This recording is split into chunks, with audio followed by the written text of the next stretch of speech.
Hi guys, कैसे हो आप सब। आज का वीडियो खास तौर से उन बच्चों के लिए है जिन लोगों ने 11th में बिल्कुल नहीं पढ़ा और अब 12th में वो पढ़ना चाहते हैं, साथ के साथ 12th के साथ अपनी 11th भी कवर करना चाहते हैं। एंड उन बच्चों के लिए जिन्होंने बैच स्टार्ट हो गया, फ्रेशर या रिपीटर बच्चा है, बैच स्टार्ट हो गया, स्टार्टिंग का मुझे कुछ नहीं समझ आया और वो अब पढ़ना चाहता है, अच्छे से कॉन्सेप्ट समझना चाहता है, बेसिक से क्लियर करना चाहता है। मैं आपको ऐसे लेके मान के चल रही हूँ कि आपको कुछ भी नहीं आता है अभी तक, नीट की प्रिपरेशन का बिल्कुल 1% आपने नहीं की है अभी तक, एंड आपको कुछ भी नहीं आता, आपके बेसिक्स भी क्लियर नहीं है। मैं आज इस वीडियो में आपको बताऊंगी कि आपको कैसे पढ़ना है, आपको कैसे रिवाइज करनी है, कौन सी बुक्स पढ़नी है, कैसे शॉर्ट नोट्स बनाने हैं, पेपर एनालिसिस कैसे करना है, ये सारी चीज़ें आज मैं इस वीडियो में बताऊँगी, जिससे कि आप जो बच्चा ऐसा है कि 12th में है, 11th में उसने बिल्कुल नहीं पढ़ा, वो बिल्कुल पैनिक हो रहा है कि यार मैंने तो 12th खराब कर दी, तो कोई बात नहीं, आपने अब जाके तभी सवेरा। कई बच्चे तो ऐसे होंगे जिन्होंने जो 12th के एग्जाम देने के बाद समझेंगे कि यार उस टाइम पे पढ़ लेता, लेकिन आपने तो पहले ही सोच लिया ना, 12th भी सोच लिया, तो आप आराम से 11th भी कवर कर सकते हो और 12th तो अपनी कर ही लोगे। तो गाइज मैं आज आपको बताऊंगी कि आपको फिजिक्स, केमिस्ट्री एंड बायो कैसे पढ़नी है। तो फर्स्ट ऑफ ऑल हम बात करते हैं बायो की, क्योंकि बायो 360 की है, बायो को पहले कवर करना होगा। तो बायो के अंदर बेसिक का कोई सीन है नहीं, मैं आपको बताऊंगी आपको क्या पढ़ना है एंड आपको रिवाइज कैसे करना है एंड आपका प्लान क्या होना चाहिए बायो को लेके। तो गाइस सबसे पहले बायो में पढ़ना है आपको ओनली एनसीईआरटी कैसे पढ़ना है। तो फर्स्ट ऑफ ऑल जो कोई हिंदी मीडियम का बच्चा है और वो थोड़ी बहुत इंग्लिश आता है तो वो इंग्लिश की एनसीईआरटी ले आए, यदि वो पढ़ना चाहता है कि हिंदी समझ में आ रही है तो कोई दिक्कत नहीं है, आराम से पढ़ लेगा, क्योंकि हिंदी में थोड़ी जब पेपर आता है तो उसमें लैंग्वेज की थोड़ी दिक्कत आती है कि लैंग्वेज थोड़ी मॉडिफाई की हुई होती है जो कि बच्चों को कम समझ में आती है, और इंग्लिश के एनसीईआरटी में line to line wise question आते हैं जो बिल्कुल अच्छे से समझ आ जाते हैं। यदि आप हिंदी मीडियम से हो तभी कोई दिक्कत नहीं, इंग्लिश मीडियम से हो तो वैसे कोई दिक्कत है ही नहीं। और एनसीईआरटी के अलावा आपको कुछ नहीं पढ़ना। एक बच्चा बोल रहा था कि दीदी मॉड्यूल सोल्व करे, तो मॉड्यूल सोल्व करने मॉड्यूल सोल्व तो करना ही है, क्वेश्चन तो करना है, बट उसकी थ्योरी पढ़ने की कोई ज़रूरत नहीं है। फालतू अपना टाइम वेस्ट मत करो, मॉड्यूल की थ्योरी पढ़ोगे उसके बजाय आप एनसीईआरटी को 2 बार और रिवाइज कर लो। थ्योरी एक चीज़ को 50 बार पढ़ो, ना कि 50 जगह एक चीज़ को पढ़ो। तो गाइस यही चीज़ सीन करना है कि आपको बार बार एनसीईआरटी रिवाइज करनी है। और रिवीजन का तरीका मैंने लास्ट वीडियो में बताया था, एक बायो का मैंने वीडियो बनाया था कि आपको बायो कैसे पढ़नी है, फिर भी मैं आपको बता देती हूँ कि बायो का रिवीजन करने का बेस्ट तरीका है। फर्स्ट टाइम तो क्लास में जब टॉपिक होगा आपका वो कर लेना। अब कोई बच्चा है जो 12th में और 11th का कुछ नहीं पढ़ा, तो वो 1-2 बार पहले एनसीईआरटी को ऐसे ही रीडिंग करे, यदि उसको चैप्टर समझ आ रहा है। ऐसे जेनेटिक्स बायोटेक जेनेटिक्स हो तो 12th के हैं, 11th का कोई ऐसा चैप्टर है जब प्लांट मॉर्फोलॉजी वगैरह है, आपको प्लांट एनाटोमी आपको बिल्कुल समझ ही नहीं आ रही, मॉर्फोलॉजी चलो ठीक है उसमें तो रट लिया, लेकिन एनाटोमी आपको बिल्कुल नहीं समझ आ रही, सेकेंडरी ग्रोथ जो प्लांट्स में होती है वो कैसे होती है, तो गाइस यूट्यूब आजकल जिंदाबाद है। आपको कहीं से आप ऑनलाइन ले रहे हो तो आपको 11th का यदि सब्सक्रिप्शन है तो वो तो आप ले लो, ऑफलाइन में हो और 11th की नहीं, बट आप ऑनलाइन अभी आप मेरा लेक्चर देख रहे हो, मतलब आपके पास स्मार्टफोन तो है, तो आप वीडियो देखने बजाय उस टाइम पे आप लेक्चर लो, कोई भी लेक्चर लो, जो आपका बिल्कुल वीक टॉपिक है वहीं से स्टार्ट कर दो, या फिर आप बिल्कुल फर्स्ट चैप्टर से स्टार्ट कर दो। टॉपिक आपको समझ आ रहा है तो ठीक, आप बिना लेक्चर लिए भी कर सकते हो, लेकिन आपको टॉपिक बिल्कुल समझ नहीं आ रहा तो टाइम वेस्ट नहीं करना है, उसके लेक्चर लेने हैं। और फिर एनसीईआरटी रिवाइज करनी है। एनसीईआरटी रिवाइज कब करनी है? जब आपका क्लास में कोई भी टॉपिक चल रहा है, आप 12th में तो 12th का कोई भी टॉपिक चल रहा होगा इस टाइम पे, तो आप वो पढ़ लो, जो टाइम 1-2 घंटे जो आपके पास बचे उसमें आप अपना जो 11th का है वो कवर करना है, तो लेक्चर ले लो और फिर उसको रिवाइज करते रहो। फिर एनसीईआरटी, फिर क्वेश्चन निकालो। ऐसे नहीं कि अपन टॉपिक पढ़ लिया और आपने क्वेश्चन नहीं निकाला, ऐसा कभी नहीं होना चाहिए। आपने एक टॉपिक कवर किया और आपका टॉपिक कवर होने के बाद आपको क्वेश्चन पूरे निकालने हैं, क्वेश्चन निकालने के बाद आपको दूसरे टॉपिक की थ्योरी पे जाना है। गाइस बिना क्वेश्चन निकाले आप टॉपिक को मत छोड़ना, लेकिन नहीं आपके थोड़े दिनों बाद देखोगे, 10-15 दिन बाद देखोगे तो आप सोचोगे कि यार इस टॉपिक में फिर मुझे वैसे ही 0 से स्टार्ट करना पड़ेगा, तो ये नहीं करना है, क्वेश्चन बराबर सोल्व करने हैं। वैसे बायो में बच्चों को ज़्यादा दिक्कत नहीं आती है, सबसे ज़्यादा दिक्कत आती है फिजिक्स में। अब आप फिजिक्स में करना क्या है, सबसे पहले फिजिक्स के लिए ये होना चाहिए कि फिजिक्स के बेसिक क्लियर करो। जब मैं नीट की प्रिपरेशन कर रही थी, मैं किसी से पूछती थी कि फिजिक्स को कैसे सॉलिड करूँ, सब बोलते थे बेसिक क्लियर करो, लेकिन मुझे यही चीज़ समझ नहीं आती थी कि बेसिक ही तो कैसे क्लियर करूँ। तो गाइस मैं आपको बताती हूँ कि बेसिक फिजिक्स का है क्या। तो बेसिक फिजिक्स का है वेक्टर। यदि आप 12th में हो या फिर आप भी कोई बैच आपने बाद में ज्वाइन किया है, वेक्टर या जो स्टार्टिंग के टॉपिक है वो हो चुके हैं, तो गाइस आप एक माइनर टेस्ट में कम नंबर आ जाएगा तो पैनिक होने की ज़रूरत नहीं है। आप पहले वेक्टर क्लियर कीजिए, वेक्टर क्लियर करो 1D 2D NLM। उसके बाद आपको कोई भी टॉपिक पढ़ाया जाएगा ना, आपको इजी वे में समझ में आ जाएगा, क्योंकि फिजिक्स का बेसिक यही है। बेसिक क्लियर करोगे तब भी नंबर आएंगे, ये फैक्ट है। सब लोग बोल देते बेसिक क्लियर करो, लेकिन ये नहीं बताते कि बेसिक कैसे क्लियर करें। जो मेन बच्चों की दिक्कत होती है कि बेसिक कैसे क्लियर करें, मैं आपको बता रही हूँ आपको कैसे करना है। और मैंने जब फिजिक्स का एक वीडियो बनाया था, लॉन्ग वीडियो बनाया था कि आपको फिजिक्स 0 से कैसे स्टार्ट करनी है। गाइज मेरे लिटरली इससे मेरे मार्क्स इंप्रूव हो गए, तो आपके तो आराम से हो सकते हैं। अपने आप पे कॉन्फिडेंस रहिए। और मैंने बुक बताई थी एररलेस, उसको ले लेना, उसकी PDF वगैरह जो भी आपके लिए सही रहे वो ले लेना, और उसके क्वेश्चन लगाओ जितना ज़्यादा उसके फिजिक्स में क्वेश्चन लगाओ, क्योंकि फिजिक्स के अंदर आपको कॉन्सेप्ट तो आपके बिल्ड तभी होंगे जब आप क्वेश्चन निकालोगे। कहीं भी थ्योरी हम बार बार पढ़ लेते हैं, थ्योरी से कुछ नहीं होने वाला। ठीक है, थ्योरी पढ़ो समझ में आ जाए, बात सही है, लेकिन हम क्वेश्चन करते हैं, हमें क्वेश्चन नहीं आता है तो हम देखते हैं कि ये कैसे होगा, उसका आंसर देते फिर भी नहीं आता, फिर हम उसको पेपर जो उसका सॉल्यूशन वो देखते हैं, फिर उसके बाद ये देखते हैं कि अरे ये क्वेश्चन तो ऐसे हो रहा था, तो वो क्वेश्चन फिर आपको लाइफ टाइम तक याद हो जाएगा। और फिर आप लिटरली ऐसा होता है ना कि आप वो क्वेश्चन करोगे, आपको अच्छे से समझ आ जाएगा, आप उसका पेपर जो भी सॉल्यूशन वगैरह देखोगे तब आपको समझ में आएगा वो उस टाइम पे वहाँ पे जो थ्योरी लिखी हुई थी इस चीज़ की वो ये बोल रही थी, तो आपको क्वेश्चन भी समझ में आएगा। इसके बाद आपको थ्योरी भी अच्छे से समझ में आ जाएगी, क्वेश्चन निकालोगे तभी अच्छे से थ्योरी समझ में आएगी। और फिजिक्स में बुक सोल्व करनी है, फिजिक्स में ओनली आपको एररलेस सोल्व करनी है, उसके अलावा कुछ सोल्व नहीं करना। और टाइम मैनेजमेंट की बात तो ये है ना कि आपकी क्लास हो रही है, 6-7 घंटे क्लास होगी, फिर 1-2 घंटे आप जो क्लास में चल रहा है उसको पढ़ लो, एंड पहले बेसिक क्लियर कर लो। एक महीने आपको स्ट्रगल करना पड़ेगा कि आपको बिल्कुल पढ़ाई पे पूरा फोकस करना पड़ेगा कि यस क्वेश्चन कैसे सॉल्व करूँ, टाइम निकालना पड़ेगा। तो गाइस 1-1.5 महीने तो आपको अच्छा खासा स्ट्रगल करना पड़ेगा, फिर 1-1.5 महीने के बाद आपको ज़्यादा दिक्कत नहीं आएगी, चाहे वो 12th का टॉपिक हो, चाहे 12th जो क्लास में चल रहा है वो हो, या फिर 11th का कोई टॉपिक हो। यदि बेसिक क्लियर हो जाता है तो काफ़ी ज़्यादा क्वेश्चन तो बेसिक से ही बन जाते हैं, और बेसिक क्लियर हो गया तो फिर आपको जो टॉपिक चल रहा है उसमें भी कोई दिक्कत नहीं आएगी। और देखना आपके माइनर जो टेस्ट होते हैं उसमें भी आपके मार्क्स इंप्रूव होंगे। और मैंने फिजिक्स का आपको प्रॉपर कैसे पढ़ना है उसका मैंने लॉन्ग वीडियो बना दिया था, ये इसमें बनाऊंगी तो काफ़ी ज़्यादा लंबा हो जाएगा, आप वो देख लेना। यदि आपकी फिजिक्स काफ़ी ज़्यादा वीक है, मैंने 28 नंबर से 175 का सफ़र मेरा जो वीडियो बनाया था वो ज़रूर देखना यदि आपकी फिजिक्स वीक है तो। और केमिस्ट्री की बात करें तो केमिस्ट्री में भी बेसिक है। ऑर्गेनिक केमिस्ट्री यदि आपकी वीक है तो सबसे पहले आपको करना क्या है, जनरल ऑर्गेनिक केमिस्ट्री पढ़नी है अच्छे से, जो 11th का टॉपिक है और नोमेनक्लेचर, जिससे क्या होगा कि आपको जो कंपाउंड्स है उनके नाम पता चलेंगे। और दूसरी बात जीओसी के अंदर आपको बताया जाएगा कि ये जो कंपाउंड है वो कैसे किसी दूसरे रीजन से इंटरेक्ट करता है।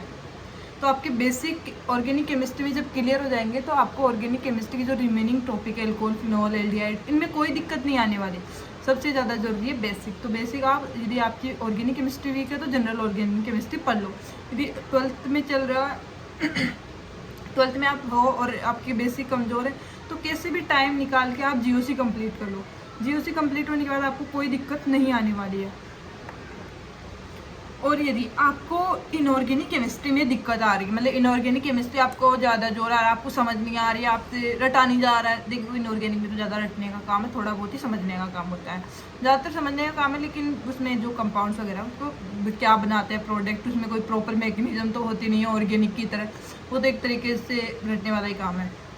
तो आपको वो कम टाइम में आप ज़्यादा रिवाइज कर सको, ज़्यादा उसको रिटेन कर सको, उसका बेस्ट मेथड है आपका बेसिक क्लियर। अब बेसिक कैसे क्लियर होगा, तो केमिकल बॉन्डिंग कवर कर लीजिए, कैसे भी आप टाइम निकाल के, 12th में हो या फिर आप रिपीटर बच्चे हो, तो कैसे भी यदि आपकी इनऑर्गेनिक केमिस्ट्री वीक है तो आप कैसे भी करके केमिकल बॉन्डिंग का लेक्चर यदि आपको समझ आ रही है, जैसे पढ़ने से वैसे समझ नहीं आएगी, यदि आपकी बिल्कुल वीक है तो आप उसके कहीं से भी लेक्चर ले लीजिए और उसको कवर कर लीजिए और उसके क्वेश्चन निकालिए। और केमिस्ट्री में आपको पढ़ना कहाँ से है, ओनली आपकी जो क्लास हो रही है उनके जो नोट्स है वो आप बना रहे हो नोट्स वो, एंड मॉड्यूल के क्वेश्चन एंड एनसीईआरटी। इन तीन चीज़ के अलावा आपको चौथी चीज़ उठा के भी नहीं देखनी है गाइस।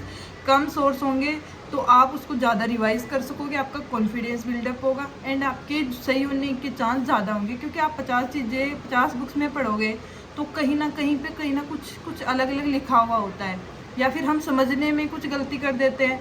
तो गाइस हर जगह पढ़ने की ज़रूरत नहीं है, एक ही चीज़ को 50 बार पढ़ने की ज़रूरत है, 50 चीज़ों को एक बार में, जो मैं बोलती वैसे, ठीक है। तो गाइस ऐसे पढ़ना आपको। उसके बाद फिजिकल केमिस्ट्री का कोई बेसिक है नहीं। यदि आपकी फिजिकल केमिस्ट्री वीक है, मतलब आपको फिजिक्स भी कम ही आती है, तभी आपकी फिजिकल केमिस्ट्री वीक है। तो फिजिक्स का मैंने बता ही दिया तो कैसे क्या करना है आपको। एंड फिजिकल केमिस्ट्री में सारे टॉपिक अलग अलग है, तो आप फिजिकल केमिस्ट्री के एक लेक्चर लीजिए और उसके क्वेश्चन सोल्व कीजिए। और क्वेश्चन जब आपका टॉपिक कंप्लीट हो जाए उसके बाद आप उसके शॉर्ट नोट्स बना लीजिए। उसी टाइम पे 1-1.5 पेज में आपका शॉर्ट नोट्स बन जाएंगे क्योंकि आपको उस टाइम पे फॉर्मूले लिखने और ज़्यादा कुछ लिखना है नहीं। बार बार उसको रिवाइज करो और कभी कभी टाइम मिले तो 15-20 क्वेश्चन ऐसे निकालते रहो। ज़्यादा क्वेश्चन निकालने की ज़रूरत नहीं है, ऐसे भी टाइम, मतलब जब टॉपिक पढ़ रहे हो तब तो निकालना ही है, लेकिन अब दूसरा टॉपिक पढ़ रहे हो तो आप इसके 10-15 क्वेश्चन निकालिए जिससे कि आपको टॉपिक याद रहेगा। अब बात करते हैं ऑर्गेनिक नो, सब हो ही गया। और गाइस अब भी आपको कोई भी और टाइम टेबल, काफ़ी ज़्यादा बच्चे बोल रहे थे कि दीदी टाइम टेबल कैसे बनाए हैं पढ़ने का। तो गाइस देखो, क्लास यदि आपकी क्लास होती है तो आप 7-8 घंटे उधर निकाल दिए। आपको कम पढ़ना है, क्योंकि आप कम पढ़ोगे, वैसे कम नहीं पढ़ना है, कम सोर्स से पढ़ना है, जिससे कि आपके सामने अभी आप फिजिक्स पढ़ रहे हो, सपोज आप फिजिक्स पढ़ रहे हो तो आपकी टेबल पे 3 ही चीज़ होनी चाहिए, आपकी रफ कॉपी, आपकी एररलेस और आपके नोट्स, बस। इसके अलावा 50 चीज़ें आप ऐसे बाउंडर बनाने की ज़रूरत है नहीं। और जैसे ही टॉपिक कंप्लीट हो उस टॉपिक के शॉर्ट नोट्स बना लो, क्योंकि आपके जब आगे नेक्स्ट टॉपिक पढ़ो तो आप उसको रिवाइज करते रहो जो पुराने वाले को, जिससे कि आपको जब आपके जो भी मेजर टेस्ट लगे तब आपको दिक्कत ना आए। और यदि आप ऑर्गेनिक केमिस्ट्री पढ़ रहे हो तो आपके नोट्स, आपकी एनसीईआरटी और आपका मॉड्यूल जिससे आप ट्यूशन सोल्व कर रहे हो, बस। इन 3 चीज़ों के अलावा आपकी टेबल पे चौथी चीज़ नहीं होनी चाहिए। और बायो की पढ़ रहे हो तो बायो का मॉड्यूल जिससे आप ट्यूशन सोल्व करोगे एंड एनसीईआरटी, इसके अलावा तीसरी चीज़ नहीं होनी चाहिए। तो गाइस जितना कम सोर्स रहोगे और जितना ज़्यादा रिवीजन करोगे उतने ही ज़्यादा मार्क्स कमाएंगे। डिपेंड नहीं करता है कि आपने कहाँ से शुरुआत की थी, डिपेंड ये करता है कि आप इस टाइम पे क्या कर रहे हो। जब जागे तभी सवेरा। यदि आपने अब सोच लिया कि मुझे अब पढ़ना है तो लग जाइए बस। अब नीट 2026 में अब ज़्यादा दूर नहीं है, जब ये टाइम जाते हुए टाइम नहीं लगेगा, जल्दी पता ही नहीं चलेगा। जब ऐसा होता है कि नीट के फॉर्म भरना स्टार्ट हो गए तब ओह माय गॉड नीट की एग्ज़ाम आ गई है पास में, तब ऐसा लगता है। तो अभी से आपको बिल्कुल प्रिपेयर होकर चलना है कि जब नीट 2026 हो तो मुझे कोई भी दिक्कत ना हो और मैं बेस्ट स्कोर करूँ, मैं बेस्ट एम्स में जाऊँ, बेस्ट जीएमसी में जाऊँ। और अब का आपको कोई भी डाउट रहता है तो आप मेरे को कमेंट्स में पूछ सकते हो, किस चीज़ से भी रिलेटेड, कोई भी टॉपिक से रिलेटेड, कोई भी सब्जेक्ट से रिलेटेड, कुछ भी डाउट आप मेरे कमेंट बॉक्स पढ़ सकते हो जो मेरे चैनल पे। तो सारे बच्चों के मैंने मतलब रिप्लाई किए, क्योंकि यार जो चीज़ मैंने फेस की थी उस टाइम पे, जब मेरे को समझ नहीं आता था मेरे को क्या करना चाहिए, तो मैं इधर उधर किससे पूछती थी। तो मैं चाहती हूँ कि आपको कहीं जाने की ज़रूरत ना पड़े, आपके सारे डाउट यहीं एक जगह क्लियर हो जाए। और काफ़ी बच्चे बोल रहे थे कि दीदी आप हमें पूरी ईयर गाइड कीजिए, तो गाइस उस चीज़ की चिंता आप ना करें। मैं कुछ ना कुछ आपके लिए वीडियो बनाती रहूँगी जिससे कि आप मेरे से कनेक्टेड भी रहे एंड आप को इस टाइम पे पता चले कि आपको अब इस टाइम पे आप जब नीट के 2 लास्ट के 2 मंथ बचेंगे तो आपको कैसे पढ़ना है, इस टाइम पे आपको कैसे पढ़ना है। मैं एक एक चीज़ आपको बताती रहूँगी जिससे कि आप बेटर स्कोर कर सको। तो मेरे चैनल को सब्सक्राइब कर लीजिए और मेरे से कनेक्टेड रहिए, जिससे कि आपको क्या है कि कोई भी एक तो डिमोटिवेशन बिल्कुल भी फील ना हो। और पढ़ना है, बहुत ज़्यादा पढ़ना है, तभी सिलेक्शन होगा, क्योंकि आप पे चुनिंदा उन बच्चों में आने वाले हो जो 25 लाख से निकल के सिलेक्टेड 25,000 में आएंगे। और इस चीज़ के बनने के लिए बहुत मेहनत करनी पड़ेगी। मेहनत आपको ज़्यादा, तरीका बेस्ट होना चाहिए, एक स्मार्ट स्टडी करो। जो मैंने बता दिया कि यदि आप फिजिक्स पढ़ रहे हो तो आपकी टेबल पे ओनली 3 चीज़ होनी चाहिए, इसके अलावा चौथी चीज़ नहीं होनी चाहिए। जितने कम सोर्स होंगे उतना ज़्यादा कॉन्फिडेंस बढ़ेगा। और बार बार रिवाइज करना है टॉपिक्स को। और क्वेश्चन पेपर एनालिसिस आपको कैसे करना है मैं आपको बताती हूँ। यदि आपका माइनर टेस्ट था, आप टेस्ट दे के आ गए, आपके जितने भी मार्क्स आए, और यदि कोई बच्चा है जो मेरे कंटिन्यूसली वीडियो देख रहा है तो अब मेरे को कमेंट्स में बताए कि आपके कितने मार्क्स आ रहे हैं। ऐसे कोई दिक्कत नहीं है, आपके 5 नंबर भी आ रहे हैं तो आप मेरे को कमेंट्स में बताइए कि मेरे 5 नंबर आ रहे हैं। तो वो उससे क्या होगा कि आपका, मैं आपको बताऊंगी कि आपको कहाँ दिक्कत आ रही है और आपको कैसे पढ़ना है। तो आप अपने मार्क्स भी बताइए कि आपके कितने मार्क्स आ रहे हैं। और पेपर एनालिसिस का इसी नहीं, यदि आप बायो का पेपर दे के आए हो, मतलब फिजिक्स केमिस्ट्री सबका ही देना है, बट यदि आप बायो का पेपर एनालिसिस कर रहे हो तो आपको कैसे करना है। बायो का करने के लिए आपको सबसे पहले जो शॉर्ट नो आपका जो क्वेश्चन गलत हुआ है वो देखो कहाँ से गलत हुआ है, फिर उस चैप्टर के उस पैराग्राफ में जाओ कि अच्छा यहाँ से, फिर उस पैराग्राफ को पूरे अच्छे से पढ़ो, तब तो आपको समझ में आ जाएगा और आपको लाइफ टाइम याद भी रह जाएगा कि आपको कैसे ये आपका क्वेश्चन गलत हुआ था, बट आपको अब ये क्वेश्चन गलत नहीं करना है, तो आप उस जगह को हाईलाइट भी कर लीजिए। देखना जब नीट का एग्ज़ाम होगा आप कितनी गलतियां हो जाएगी कि आपकी हर जगह को जो एनसीईआरटी वो हाईलाइटेड रहेगी, एंड जब नीट के एग्ज़ाम में आपकी कोई गलती नहीं होगी। तो इस चीज़ का काफ़ी ध्यान रहना कि हाईलाइट कर लेना आप उस चीज़ को, कि तो जब भी आप एनसीईआरटी रिवाइज करो तो आपको याद आए कि यस माइनर टेस्ट में ये क्वेश्चन मेरा गलत हुआ था और अब ये मुझे गलत नहीं करना, वो याद रह जाता है। और जब पेपर में हम नेक्स्ट टाइम जब आपके मेजर टेस्ट होंगे और माइनर का कोई क्वेश्चन आएगा तो आपको याद आएगा कि वो ये क्वेश्चन तो माइनर में भी आया था, तो आपको गलत होने की चांस बहुत कम हो जाते हैं और आपके मार्क्स इंप्रूव होंगे। और फिजिक्स का कर रहे हो तो आप फिजिक्स का पेपर देखो, अच्छा ये क्वेश्चन गलत हुआ है मेरा, फिर उसको दोबारा सोल्व करो, या तो सोल्व हो जाए तो ठीक है, क्योंकि कई बच्चों के ऐसा कि वो प्रेशर के टाइम पे टेस्ट में गलत कर आते हैं और रूम पे आके सही कर लेते हैं। उसके लिए कि और तो कोई दिक्कत नहीं है, हो जाता है, ये सबके साथ होता है, धीरे धीरे इंप्रूव हो जाएगा, टेंशन लेने वाली कोई बात नहीं है। फिर उसको सोल्व करो, फिर भी सोल्व नहीं हो रहा तो आपने नोट्स खोल के देखो कि अच्छा इस टाइप का क्वेश्चन ये शायद इससे सोल्व हो जाए, फिर भी सोल्व नहीं हो रहा, नहीं होता यार, नहीं होता, कोई दिक्कत नहीं है। आप उसका जो सॉल्यूशन किया हुआ था कोचिंग वालों ने दिया है, कहीं कहीं से भी जो जहाँ से पेपर सोल्व किया है सॉल्यूशन दिया है उसको सोल्व करो, उसको मतलब उसको देखो और फिर उसको दोबारा सोल्व करो, फिर एक बार सोल्व हो गया अच्छा ये से, फिर उसको उसी टाइम पे दोबारा सोल्व करो, एंड उसको मतलब टिक मार्क कर लो कि अब जब कभी भी और कभी टेस्ट लगेगा इस टॉपिक का तो मैं ये पेपर ज़रूर पढ़ के जाऊँगा, और इस पेपर में भी इस क्वेश्चन को, क्योंकि वहाँ पे उस टाइम पे मेरे से अब ये क्वेश्चन गलत ना हो, ये करना है। और अपने सोर्स नोट्स बनाते रहना है साथ के साथ। एंड केमिस्ट्री का भी यही सीन है कि कहाँ से गलत हुआ है, नोट्स पढ़ो, एनसीईआरटी में पढ़ो कि कहाँ से ये क्वेश्चन आया था और कौन से जो पैराग्राफ है उसमें से ये क्वेश्चन मेरा गलत हुआ है, जिससे कि आपको याद रहेगा जो क्वेश्चन गलत है उसको हाईलाइट कर लीजिए कि इस 2-3 लाइन थी, इसके कॉन्सेप्ट मेरा गलत हुआ था, बट अब मेरे को याद रहना है कि इस क्वेश्चन को मेरे को कभी भी गलत नहीं करना। आपको ना एक क्वेश्चन के चक्कर में आप पूरा पैराग्राफ अच्छे से पढ़ोगे आप, और जब भी हम टेस्ट दे के आते हैं हमारा क्वेश्चन गलत हुआ होता है उस टाइम पे, तब हम वो चीज़ पढ़ते हैं ना तो हमें लंबे समय तक याद रहती है। एंड कोई भी डाउट आ रही है आपको, मतलब कुछ भी डाउट आए तो आप मेरे को कमेंट कीजिए, आप मेरे से पूछिए कि दीदी मेरे को ये दिक्कत आ रही है, मुझे क्या करना चाहिए। और मैंने फिजिक्स का जो वीडियो बनाया था काफ़ी लोगों ने अच्छा प्यार दिखाया अपना, उनको मुझे लगता है कि काफ़ी ज़्यादा बच्चों की हेल्प हो रही है। गाइस बने रहिए मेरे साथ, और अपनी प्रिपरेशन को इस बार इस लेवल तक लेके जाना है कि कोई आपके बारे में सोच रहा था कि यार इसको क्या हुआ, इसके इतने मार्क्स कैसे आ रहे हैं, ये वाला चीज़ होना चाहिए कि यार ये तो हमारे साथ रहता था, इसके इतने मार्क्स कैसे आ रहे हैं। अपना प्लान सेट रखिए क्योंकि आपको बहुत हाई लेवल तक जाना है, बहुत हाई लेवल तक जाना है। तो गाइस बहुत अच्छे से पढ़ना है। आपको कभी भी कोई भी दिक्कत आए तो आप मेरे को कमेंट्स में पूछिए कि दीदी मुझे ये दिक्कत है, मैं 100% आपका सोल्यूशन दूँगी। बाय।